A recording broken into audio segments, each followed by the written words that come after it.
noite para você que acompanha o Bahia Notícias nas redes sociais e também no próprio site. Sejam bem-vindos à edição dos destaques do Bem na Tela desta sexta-feira, 8 de fevereiro de 2019. Quase que não sai. Bom, começamos com uma notícia triste. 2 semanas após o episódio de Brumadinho, a sexta-feira amanheceu triste mais uma vez agora no Brasil por conta de uma tragédia no centro de treinamentos do Flamengo. Por volta das 5h17 da manhã, o Corpo de Bombeiros do Rio de Janeiro foi acionado para um incêndio numa área que funcionava como alojamento das divisões de base do Clube de Regatas Flamengo, conhecido como Ninho do Urubu. No local, 10 jovens das divisões de base da equipe morreram por conta do incêndio. O local ele funcionava já há algum tempo como alojamento das categorias de base. Circulou durante o dia a informação que ele não tinha autorização para funcionar como alojamento e sim como estacionamento.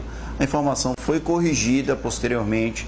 O CT Ninho do Urubu tinha condição de funcionar como alojamento e aí, infelizmente, as informações preliminares apontam que um incêndio, um curto-circuito no ar-condicionado pode ter resultado nesse incêndio que matou 10 jovens, 10 garotos entre 14 e 17 anos.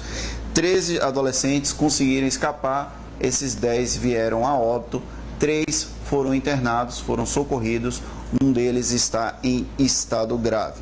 A Federação de Futebol do Rio de Janeiro suspendeu as semifinais do Campeonato Carioca que aconteciam no final de semana. Os jogos devem acontecer no meio da próxima semana. Um dos jovens mortos, inclusive, o Átila Paixão, ele é de Sergipe e o pai dele queria que ele jogasse no Esporte Clube Bahia. No entanto, depois de participar da Copa Zico no Rio de Janeiro, times da capital fluminense manifestaram interesse em tê-lo na divisão de base. Ele optou por permanecer no Flamengo, mas infelizmente está entre os 10 mortos, ele que tinha 14 anos. Durante todo o dia, clubes de todo o Brasil, como Bahia, Vitória, além de jogadores como Vinícius Júnior, que foi revelado no Flamengo e hoje joga no Barcelona, Real Madrid, lamentaram, muitas pessoas emocionadas com mais essa tragédia no futebol brasileiro.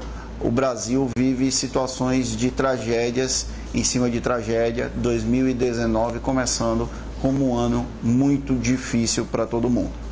Saindo um pouco do noticiário pesado, a gente vai para outras informações. O novo juiz da 13ª Vara da Federal em Curitiba, no Paraná, foi apresentado nesta sexta-feira, foi escolhido nesta sexta-feira pelo Tribunal Regional Federal da 4ª Região. O nome dele é Luiz Antônio Bonar. Ele foi escolhido por critério por conta de antiguidade. Ele é juiz federal desde 1993 e vai ocupar a vaga que foi deixada por Sérgio Moro no final de outubro, quando ele decidiu ser ministro da Justiça e Segurança Pública do governo de Jair Bolsonaro. O Luiz Antônio Bonar, ele vai substituir a juíza substituta Gabriela Hart, que foi a responsável pela condenação do ex-presidente Luiz Inácio Lula da Silva na última quarta-feira.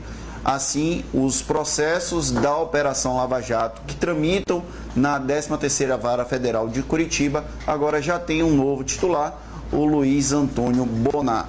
Vamos esperar para ver qual vai ser o posicionamento, como esse juiz vai se comportar, já que a 13ª Vara Federal é uma das varas que tem atraído mais atenção em todo o sistema jurídico brasileiro, já que foi responsável por condenações como do Marcelo Odebrecht, do ex-presidente Luiz Inácio Lula da Silva. Então vamos ficar de olho na atuação do Luiz Antônio Bonar.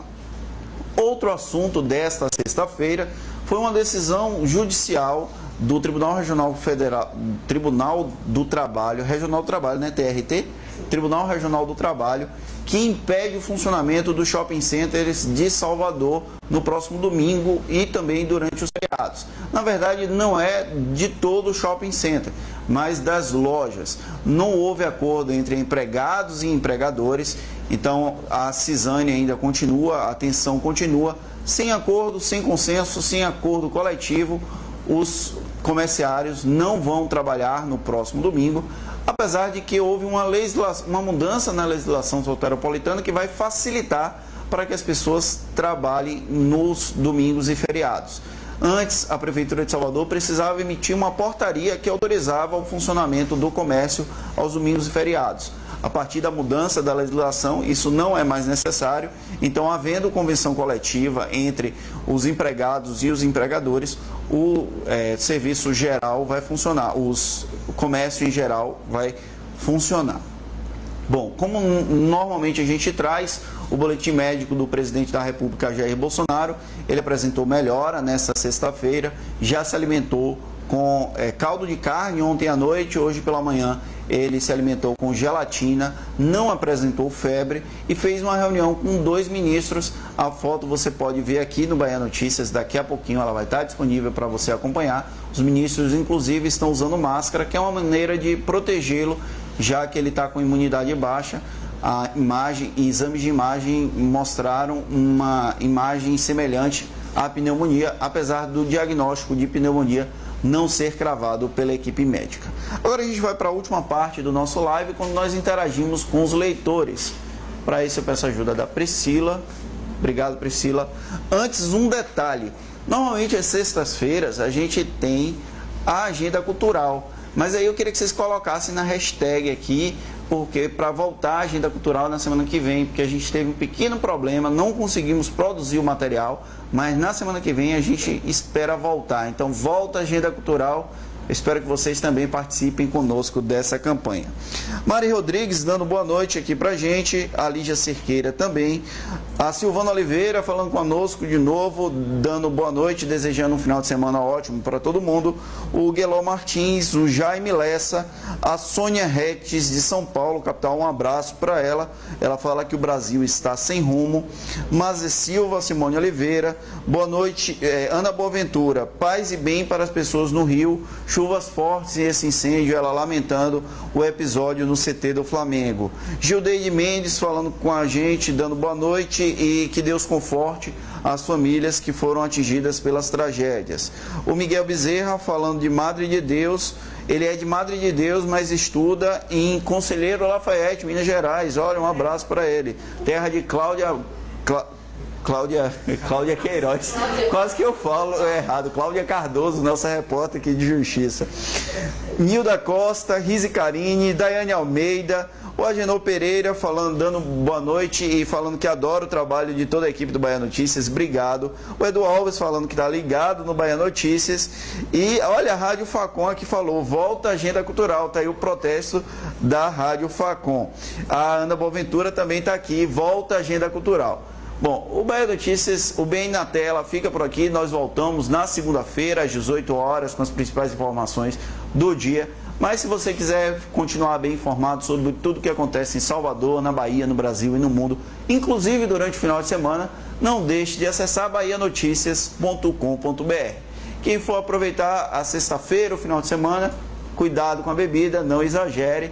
No domingo à noite, às 8h30 da noite, no horário de Salvador, a RBN Digital vai ter um live trazendo os detalhes dos álbuns que concorrem na categoria de melhor álbum do ano no Grammy Awards. Então, às 8h30, quem quiser acompanhar, é só conectar no Facebook da RBN Digital.